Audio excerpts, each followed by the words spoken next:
cellule de crise. Ah, vous n'avez pas connu les diapositives, vous, les jeunes. Bon, mais je sais pas. Qui est-ce qui a connu les diapos, là, les chariots? Ouais. Ah, oula. Ouais, moi aussi. Et les diapos à l'envers. Non, mais le pire, c'est les diabos qui ont fondu dans leur Oui, système. on peut poser des questions puisqu'on Oui, est... on a tout le temps réglé le Bon, problème. ben, il y avait une question en attendant. Là, c'est Oui, qui s'il avait vous une plaît, oui. question? Oui. C'est moi.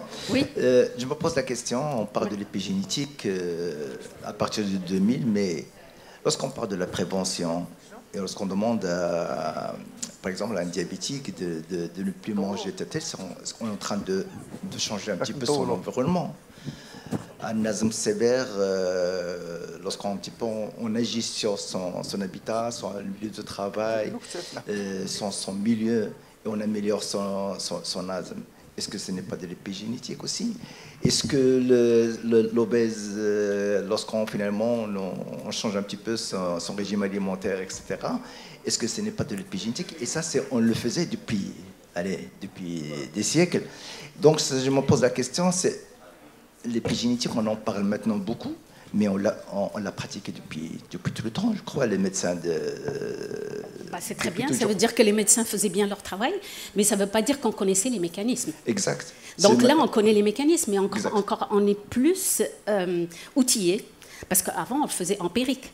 C'est sûr. C'est sûr. Donc, okay. Ça me fait rappeler les corticoïdes. Au départ, on ne connaissait même pas comment ça fonctionnait. Et on donnait le corticoïde parce qu'on sait que c'est un anti-inflammatoire. Mais après, on a découvert avec le temps qu'il y a des récepteurs, il y a NF-κB, il y a des mécanismes. Et là, on était capable d'aller encore plus pour aller cibler toutes les cibles que les corticoïdes font. Maintenant, on en parle des mécanismes. On comprend maintenant le mécanisme. Mais le principe, c'est le même, on dirait. La prévention, c'est un petit peu l'épigénétique. C'est l'environnement. Et l'environnement fait partie des changements épigénétiques. Ce n'est pas l'épigénétique. Ça fait partie, c'est des facteurs qui font que les gènes vont se modifier, ils vont s'adapter, comme madame avait dit. Donc, c'est une adaptation à une certaine inflammation chronique, à une nourriture pas très bien adaptée, à la sédentarité, à tous ces facteurs-là. Donc, le corps et les cellules s'adaptent, mais s'adaptent mes adaptations, je dirais plus. Et donc, c'est ça, au fait. Et après, donc, on a compris, quand on a fait le génome, et on a compris comment ça marche, on a commencé donc à comprendre quel mécanisme qui fait. Ah oui, c'est pour ça, si on est intervenu, on a fait maigrir quelqu'un qui avait un... Voilà, donc là, c'est à cause de ça, c'est parce que ça modifie telle affaire. Maintenant, on est capable d'avancer dans la lumière plutôt que dans le noir, comme on faisait dans le temps. Voilà. Oui, merci. Madame El-Zraq, Houzia. On entend parler d'épigénétique depuis plusieurs années, mais la façon avec laquelle vous l'avez présentée est vraiment impressionnante. Merci, ça fait plaisir. Moi, je reviens à la famille et aux mamans hollandaises. Oui. Est-ce que vous ne voyez pas qu'il y a quand même un biais? Il n'y a pas que la famine dans la guerre. Il y a beaucoup d'impact psychologique, les pertes de personnes. Oui, mais ça, ils ont trouvé spécifiquement des méthylations qui sont liées à des maladies particulières, la schizophrénie par exemple, qui sont reliées dans les gènes bien particuliers. Donc, oui, il y a d'autres facteurs évidemment, mais c'est vraiment la nutrition qui était le facteur dominant et qui sont reliés à des facteurs vraiment bien particuliers. Donc, je suis d'accord qu'il y a d'autres facteurs, mais là, c'était quand même très spécifique. Là, ils ont étudié des maladies avec des gènes qui sont reliés à ces maladies.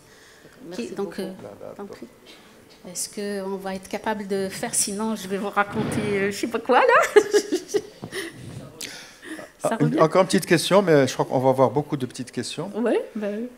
Comment se fait la transmission? Est-ce que les modifications épigénétiques, est-ce qu'elles vont se transmettre après, de génération en génération? Oui, absolument. Ça a été prouvé? Oui, tout à fait. Puis comme j'expliquais, moi j'ai pris des cellules in vitro et ça se transmet. Et j'ai passé les cellules plusieurs fois. Et ça se transmet dans les cellules. Donc même enlevé de leur milieu, c'est quand même fort, là. Puis au début, personne ne me croyait. Là, quand je me présentais, quand j'étais postdoc, j'ai présenté à l'ATS, il y a quelqu'un qui m'a dit « c'est n'importe quoi, qu'est-ce que tu nous présentes ?» Puis là, tout le monde parle de ça. L'intérêt, c'est qu'on peut intervenir. Oui, tout à Parce fait. qu'intervenir sur les gènes, c'est très compliqué. C'est compliqué pour le moment. C'est pour l'instant. Mais sur les modifications épigénétiques, on a la main dessus. Oui, absolument, parce qu'on connaît les systèmes. Tu vois, les enzymes maintenant qui sont des inhibiteurs, ils sont déjà utilisés dans le cancer. Hein. C'est juste qu'il faut toujours regarder le cancer, parce qu'ils sont très en avance sur nous. Nous, en pneumo et en allergie, on est un peu... comme tu disais, et là aussi, au niveau cardio, ils sont un petit peu plus avancés, ils sont plus cow-boys, je dirais, là, que nous, là, en allergie, en asthme. Oui. Est-ce que c'est Est-ce qu'on réglé? peut avoir encore une question? C'est pas encore réglé? Parce que là, je vois que... Si, ça oui, arrive. Ça. Ah oui, ok. Okay. Très bien. Sinon, je répondrai après, là, si on a le temps de... Najib, je te passe la main.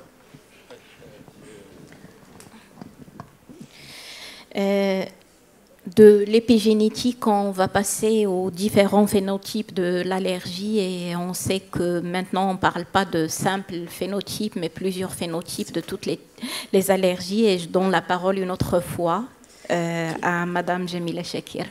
Ok. Bon, donc encore une diapo qui va à peu près dans le même sens que tout à l'heure, c'est-à-dire que dans les maladies allergiques, il y a une certaine hétérogénéité. Est-ce que c'est correct? Est-ce que vous voyez bien? Ouais, peut-être.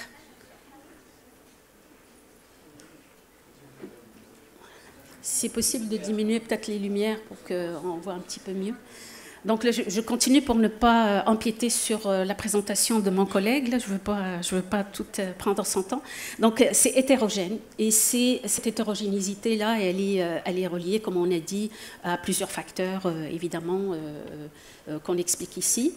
Et cette diapositive, là, c'est encore pour expliquer comment on arrive actuellement à parler de phénotype et endotype et l'évolution dans le temps.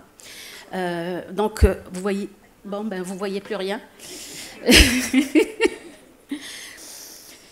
Donc, dans les années 80, en fait, on parlait beaucoup on parlait pas de phénotype. On traitait tout le monde de façon globale. Et après ça, lorsqu'on a commencé un petit peu avec les thérapies un peu plus ciblées, surtout les biologiques, donc des anti-cytokines qui ont apparu dans les années 2000 à peu près, ben, on a commencé à se poser des questions parce que... c'est revenu. OK. Moi, je continue, excusez-moi. On a commencé à se poser des questions lorsqu'on constate qu'il y a des groupes de patients qui répondent, mais il y en a d'autres qui ne répondent pas, alors qu'on est supposé avoir bien traité la maladie, l'allergie et l'asthme. Et donc, c'est là que les gens ont commencé à stratifier, à dire « Ah oui, mais ce groupe-là, il répond parce qu'il a telle caractéristique ou telle caractéristique. » Et là, on a commencé à faire des analyses, donc l'évolution aussi des technologies. Au départ, on n'avait que des PCR, on avait que on faisait des TACMAN, là, franchement, c'est des choses un peu dépassées. Et après, on est passé à des séquençages. Après, maintenant, on arrive à des RNA-seq et des single cell pour vraiment identifier les différents groupes. Et donc, on a fait des clusters et maintenant, on avance un peu plus là, pour dire qu'on a vraiment des phénotypes bien particuliers qui sont reliés à des endotypes bien particuliers. Et donc, pour soigner, il faut vraiment identifier et stratifier les patients. Mais au fait... en tant qu'allergologue, vous le faites, là, c'est personnalisé, vous le faites quand même là, depuis longtemps. Là, donc, bravo, c'est pas comme dans tout le reste des autres maladies. Mais, donc, c'est un peu l'évolution dans le temps. Et ici, on explique un petit peu qu'est-ce qu'on fait. Donc, on a donc la maladie, le diagnostic. Après ça, donc, on fait les phénotypes. Donc, c'est les clusters observables. Et on met donc les symptômes, la démographie, toutes les réponses aux thérapies, tout ça, donc, on les met ensemble. Et donc, on est capable de dire, tel groupe, il a telle caractéristique, tel groupe a telle caractéristique. Il va donner cet endotype-là, et l'autre, c'est celui-là, et ainsi de suite. Et donc, on peut stratifier de façon très fine chacun des endotypes. Donc, les endotypes, ce sont vraiment les mécanismes biologiques reliés à chacun des phénotypes. Et donc, si on sait le mécanisme biologique relié, on est capable de cibler. Lui, par exemple, on peut mettre un dupilumab, un anti-IL4, ça fonctionnerait très bien. Lui, ça ne marcherait pas du tout, parce que ce n'est pas cette réponse-là qu'il a, ce n'est pas le mécanisme qui est impliqué. Et pourtant, ils ont la même maladie. Mais ce n'est pas finalement les mêmes mécanismes. Ou peut-être dominance, parce que là, il faut être prudent. Les gens ont trop caractérisé la pendule d'un côté ou de l'autre, mais maintenant, on revient un peu plus là, pour dire, ben là, il y a peut-être des facteurs mixtes, il y a des choses comme ça. Donc, on revient un peu plus sur la pendule. Donc, voilà donc le but finalement de faire des phénotypes et des endotypes. Le but, c'est vraiment de s'assurer qu'on était capable de traiter à 100% chacun des patients. On n'est pas encore là, malheureusement, même si on est bon pour peut-être commencer à phénotyper, mais on n'est pas encore là pour traiter tout le monde. Donc là, si on fait façon standard, vous voyez qu'il y a certaines patients qui ne vont pas être traités comme il faut. Mais si on est capable au moins de cibler une bonne partie avec les endotypes particuliers, ben, c'est la médecine de précision et on va être capable vraiment de traiter tout le monde. Donc j'ai une pensée pour ce matin, pour la présentation sur les allergènes moléculaires. Là. Donc c'est un peu l'intérêt aussi de savoir quel moment il faut intervenir et à quel test il faut faire là, pour bien identifier. Donc ici, c'est les endotypes qui sont connus de l'asthme. Donc ça date de 2019 et ça ne change pas vraiment beaucoup. On est toujours à peu près au même endotype. Je parle de l'asthme parce que c'est un peu ma spécialité. Je m'excuse là, pour la dermatite ou quelque chose d'autre. Donc on parle de ce qu'on connaît là. Donc là, il y a évidemment l'asthme eosinophilique où on trouve vraiment beaucoup d'éosinophiles. On a les asthmes allergiques eosinophiliques, les non-allergiques eosinophiliques, ce qu'on ne tenait pas compte de ce groupe-là avant. On a les mixtes. On a plutôt les TH1, TH17, des asthmes avec inflammation, et d'autres qui ne sont pas non eosinophiliques, mais qui n'ont pas beaucoup d'inflammation, mais qui vont avoir plutôt beaucoup de changements structuraux, très peu d'inflammation. Donc vous voyez que si vous donnez un MEPO à ce groupe-là, ben, ça n'a aucun intérêt. Alors qu'avant, on commençait à donner des biologiques à tout le monde, et, dans les asthmes sévères évidemment, et que, on n'endotype pas, on ne sait pas c'est quoi les mécanismes. Donc l'intérêt est très important au niveau de ciblage du traitement. Ici, j'ai mis une diapo qui est assez récente de notre ami Arnaud, qui permet donc de déterminer le phénotype et l'endotype par des biomarqueurs qui peuvent orienter la thérapie ciblée, parce que, comme je vous ai expliqué, on s'est rendu compte que finalement, si on ne cible pas comme il faut un endotype, ben, on est à côté de la plaque, là, finalement, pour le traitement, qui coûte très cher pour la société. Donc ici, je suis désolée, là, on voit vraiment mal, mais bon... pour expliquer un petit peu la diapo, là, c'est juste pour montrer que lorsqu'on phénotype bien comme il faut, puis qu'on a des marqueurs pour bien phénotyper, on va être capable de donner le bon traitement à la bonne personne. Et donc, on traite la personne. Il y a aussi... je vous ai parlé tout à l'heure aussi des nouvelles technologies. Ici, c'est un travail d'un de mes étudiants au doctorat actuellement, qui, lui, s'intéresse vraiment pour voir, parce que la fonction barrière, c'est maintenant une idée fixe un peu au niveau pneumologique, là, dans l'asthme. Tout le monde se met sur la fonction des cellules épithéliales, donc tout viendrait des cellules épithéliales. Mais bon, je ne suis pas d'accord là-dessus, mais bon, c'est une autre discussion. Mais au moins, il fonctionne vraiment, les cellules épithéliales ont un rôle important, particulièrement lorsque c'est elles qui initient certaines réponses allergiques. Et donc, pour bien les connaître, pour bien les identifier, on peut les isoler et aller vraiment identifier, est-ce qu'on a des différences dans l'asthme allergique eosinophilique, dans l'asthme non eosinophilique. Donc, ce que vous voyez ici, c'est vraiment les normaux. Donc, vous voyez que les cellules normales, ils ont un phénotype bien particulier. Ce sont des cellules basales bien particulières. On a les asthmes légers, donc qui sont ici. Et ce qui est intéressant, c'est intermédiaire ici, c'est l'asthme eosinophilique, et ça, les asthmes neutrophiliques. Des différences majeures entre les deux, là. Et pourtant, c'est des asthmes sévères. Et donc, on peut clustrer l'épithélium comme on a clustré le patient. Donc, on serait capable de faire des clusters de l'épithélium pour dire, ah, ce patient-là, il a plus de cellules de type plutôt sécrétoire. D'autres, il y a plus des cellules qui sont en transition, beaucoup. Donc, l'asthme léger sévère éosinophilique, c'est surtout ça, des cellules en transition qui ne se réparent jamais, qui sont dans le même cycle. Donc, c'est une façon aussi d'identifier des phénotypes et des endotypes.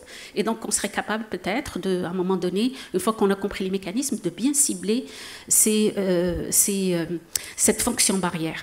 Donc, ça, c'est comme une évolution un peu dans les technologies qui nous permettent d'avancer au niveau plutôt académique, mais qui va avoir un impact au niveau clinique aussi dans votre quotidien. Bon, ben, voilà. Dans la rhinite, il y a aussi des phénotypes et des endotypes qui ont été identifiés. C'est un peu similaire à l'asthme, c'est type 2, l'inflammation type 2.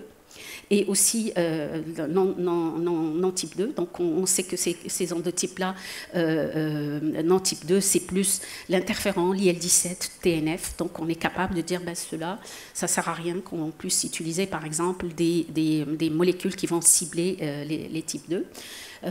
Il y a les facteurs, les phénotypes qui sont plus neurogéniques. Il y en a d'autres que c'est plus la barrière, donc rien à voir avec l'inflammation, c'est plutôt la fonction barrière qui ne fonctionne pas comme il faut, qui va sécréter des alarmines et qui va induire certaines...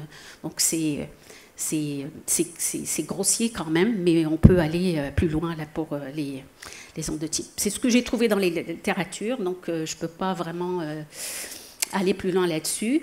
Et en se basant là-dessus, il y a eu plusieurs clusters qui ont été définis, des clusters avec des types 2, d'inflammation de type 2, d'autres avec des fonctions intermédiaires type 2, d'autres avec des high T2, et sans hyperréactivité bronchique, et d'autres avec hyperréactivité bronchique et type 2. Et donc cela, ça pose la question, est-ce que c'est des gens qui vont faire l'asthme plus tard? Donc c'est important de les suivre et de continuer à voir est-ce qu'ils vont développer de l'asthme, et donc c'est important de faire un suivi de ces patients-là. Et ça, c'est une étude de cohorte, donc de jeunes cohortes là, qui a été faite en Allemagne. Donc là...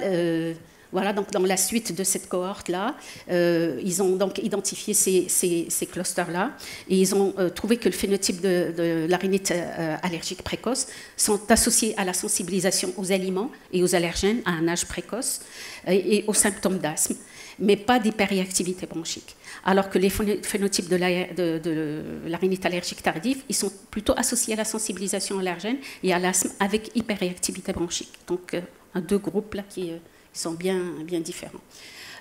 Et donc, après ça, ils ont fait de la transcriptomique pour aller voir un peu les endotypes et les fonctions. Et ils ont trouvé que dans le groupe avec le late onset, donc les tardifs, c'est plutôt une réponse T2. Et évidemment une dérégulation de la régulation de la réponse T2, et que plutôt les précoces, c'est plus l'interféron, plus relié à l'infection virale, plus l'IL-6. Donc c'est quand même deux phénotypes assez intéressants à voir, et qui ont quand même des points communs, comme la présence d'IL-12. Donc ça n'identifie pas les deux groupes, mais ce qui identifie les deux groupes, c'est vraiment ce qu'ils ont vu ici avec la réponse T2 et la réponse plutôt interféron IL-6. Donc à partir de là, on peut bénéficier. Bon, donc ici, ça explique un petit peu les bénéfices de faire ce phénotypage. Le bénéfice, c'est qu'on va utiliser donc plutôt des approches plus ciblées, mais des fois, c'est pas toujours possible. Dans la dermatite atopique, également, on a identifié plusieurs endotypes, donc soit dans la dérégulation de la réponse immune, plutôt la dérégulation épidermale, la dysbiose, donc microbiales, et tout ça avec ce qu'on avait dit sur l'épigénétique qui vont agir au niveau symptomatique. Et donc ici, juste pour expliquer un petit peu les différents endotypes, donc la réponse un peu où on voit plutôt le CCL17, les chimioquines plus présentes, et la réponse T2 dans cette, et l'implication des ILC2. Alors, donc là encore, il y avait il y a des points communs, c'est donc la dysfonction épithéliale, donc il y a la réponse T2, mais on a des réponses plutôt T22, TH17, et qui peuvent impliquer dans le phénotype avec des lésions et des phénotypes avec plutôt une dermatite chronique. Donc, c'est pas si clair que ça, là, je dirais. Là, j'ai regardé un petit peu la littérature, c'est pas si évident que ça de faire des phénotypes et des endotypes qui vont avec. Là, je pense que c'est un travail à longue haleine. Les cohortes, souvent, ne sont pas assez grandes, donc on se base un peu sur des petites cohortes pour faire des phénotypes, surtout pour la dermatite. Là, je n'ai pas trouvé beaucoup de choses. Et donc, certains travaux donc, se basent là-dessus pour identifier le traitement, par exemple, ici, je ne sais pas si on le voit bien, donc dans la réponse T2, où on va évidemment baser le traitement sur l'IL-13 par l'IL-4, l'IL-13 sur le dupilumab, mais aussi tout ce qui s'en vient avec les inhibiteurs de JAK-STAT, je ne sais pas si... on en parle ici ou pas, mais c'est des choses qui sont actuellement presque, je dirais, presque prêtes à être homologuées, qui sont utilisées pour la dermatite, qui sont utilisées aussi pour l'asthme. Donc, JAK-STAT, c'est vraiment, on va une couche inférieure à l'expression à la signalisation des cytokines IL-4, IL-13 là. Juste pour vous situer un peu. Donc, on va plus bas pour bloquer, au lieu de bloquer les récepteurs comme on a toujours fait. Donc, on va un peu plus bas dans la signalisation pour bloquer le signal. Mais sauf qu'il y a pas mal de toxicité, il y a encore des choses à régler dans les... Puis, c'est pas tout le monde. Il y a des gens, apparemment, qui font des réactions extrêmes avec ça. Puis, il y en a d'autres qui sont presque guéris avec ça. Donc, vous voyez que c'est très important de phénotyper et d'endotyper ces gens-là pour pouvoir vraiment bien cibler parce que l'impact peut être assez important. Et donc, pour ça, on a besoin des biomarqueurs. Et ça, c'est là où le bas blesse, finalement, parce qu'on tourne autour des biomarqueurs depuis, je dirais, les 10 dernières années pour essayer de trouver le bon biomarqueur.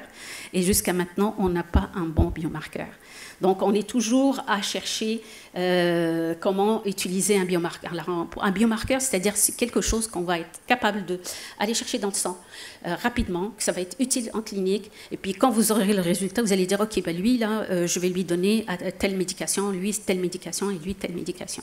Donc là, on n'y est pas encore. Même avec les biologiques, même avec quand même, ça fait depuis 2000 qu'on est sur les biologiques, on tourne toujours en rond autour des marqueurs.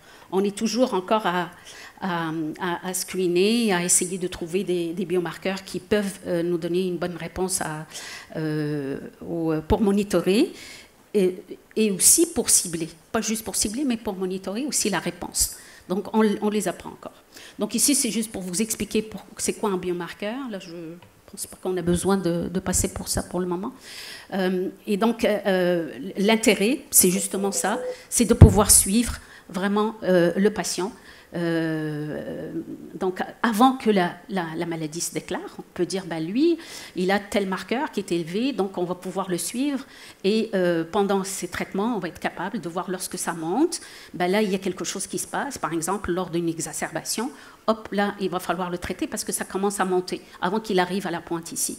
Donc, il y a plusieurs molécules qui sont actuellement en train d'être testées puis dans les laboratoires. Donc, on est encore en phase plus, je dirais, académique là.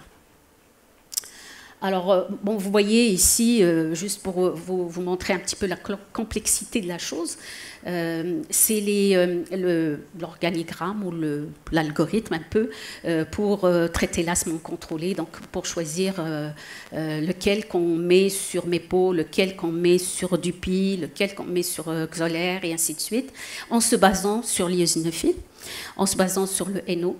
Et donc le taux d'éosinophilie à tel niveau, qu'est-ce qu'on fait? Mais comme je vous ai dit, c'est pas toujours très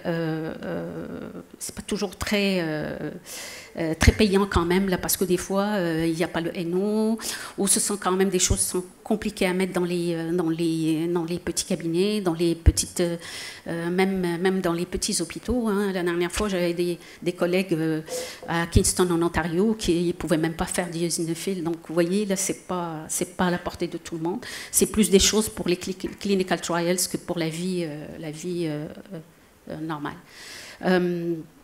Et en plus de ça, ici c'est juste un exemple pour montrer qu'on est quand même qu'on est toujours à la recherche de ce Graal-là.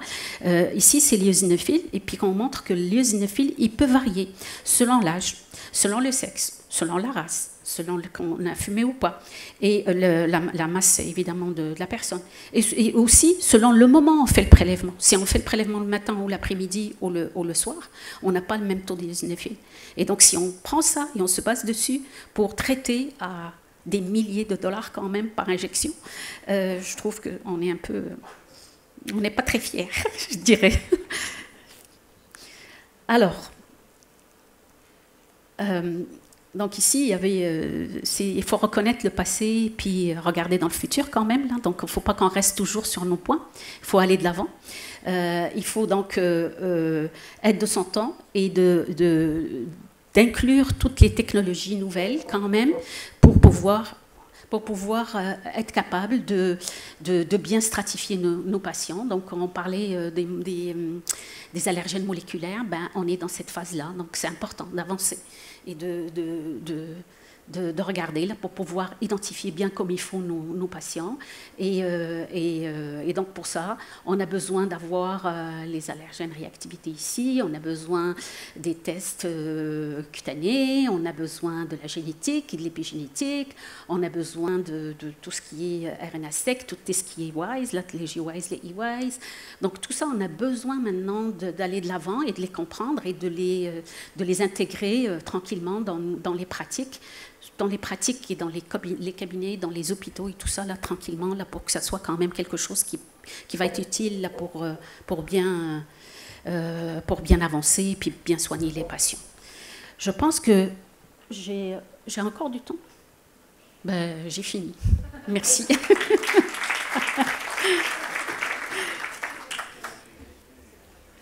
Donc on a le temps pour quelques questions. Tout à l'heure, c'est ceux qui n'avaient pas posé de questions.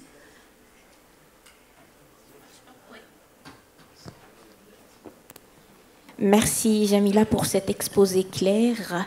Est-ce qu'il y a des questions? C'est moi. Ah, okay. Est-ce qu'il y a C'est moi. C'est moi, c'est Dominique. Donc, est-ce qu'il y a des questions?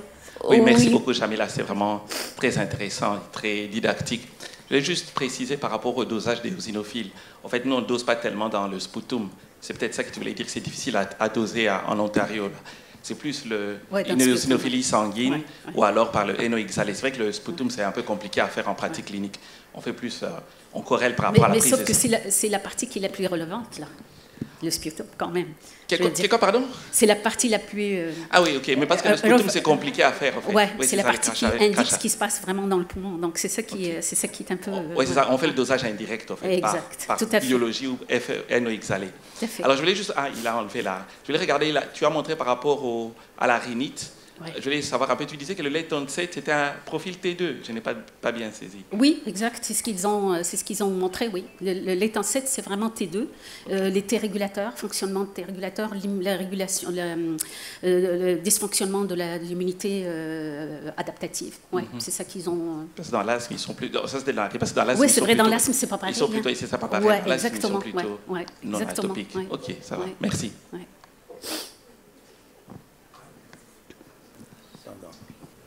Oui, Jamila. Donc, il y a 3 types de phénotypes. un phénotype donc moléculaire, cellulaire et macroscopique. Est-ce qu'il faut absolument passer par les 3 étapes pour arriver à un résultat? En fait, un phénotype, c'est le phénotype, c'est ce qui se passe dans la clinique, toute l'analyse clinique. Il y a l'endotype. L'endotype, c'est le mécanisme moléculaire qui peut expliquer un phénotype. On est d'accord? On est d'accord là-dessus? Oui. Okay. Donc c'est ça qui est fait. Puis l'endotype, ça fait impliquer finalement le cellulaire, l'immunité, tout ce qui se passe dans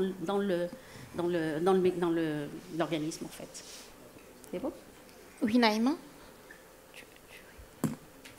Micro en arrière.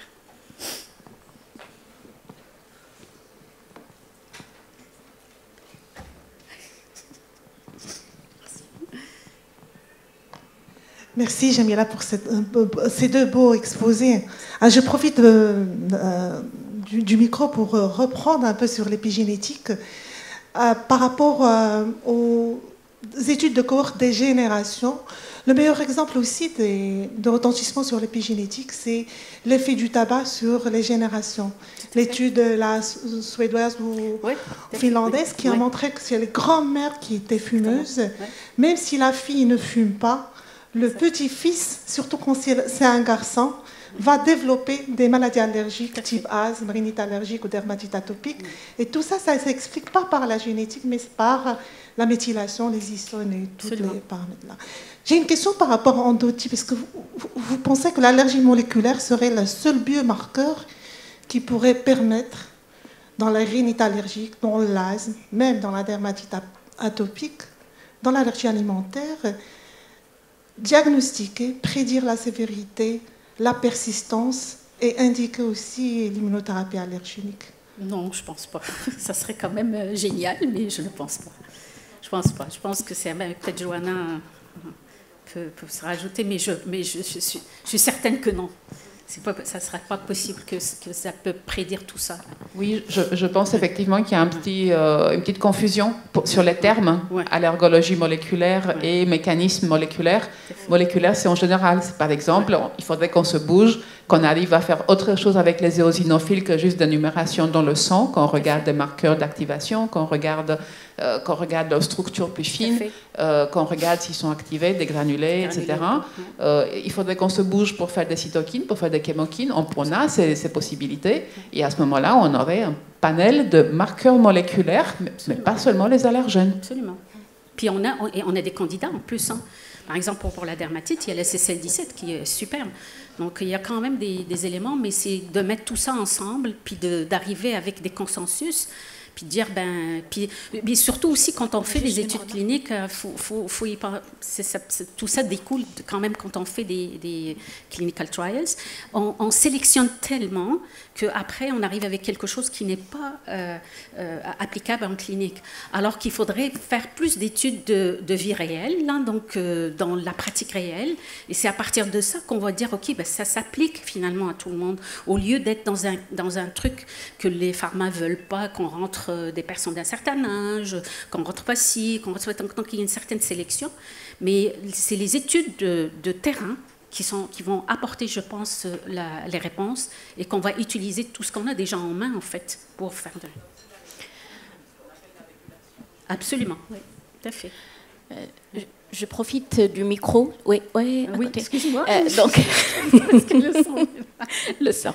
Donc, je ne sais pas, pour phénotyper, est-ce qu'on a besoin d'attendre que ce soit un asthme sévère pour phénotyper, ou bien ça doit être fait dans notre pratique dès le départ, dès qu'on fait un diagnostic d'asthme, on va voir est-ce que ça va être un asthme hyperéosinophilique allergique pour prédire l'évolution. Parce que dans les écrits, on entend asthme sévère, il faut faire ça, la conduite à tenir, phénotyper cet asthme ou phénotyper cette dermatite atopique. Tout à fait, tu as absolument raison, parce qu'on a focalisé sur l'asthme sévère, parce que les biologiques étaient adressés plutôt à l'asthme sévère, donc on a un peu orienté la façon de faire pour l'asthme sévère, et puis aussi parce que c'est les asthmes où on a beaucoup de difficultés à contrôler, les exacerbations, c'est quand même problématique, vous le savez plus que moi, là, ceux qui font les cliniques d'asthme sévère, mais c'est tout à fait clair qu'on peut phénotyper un asthme D'ailleurs, on ne peut plus parler, par exemple, d'asthme léger. Hein, Dominique, tu me corrigeras.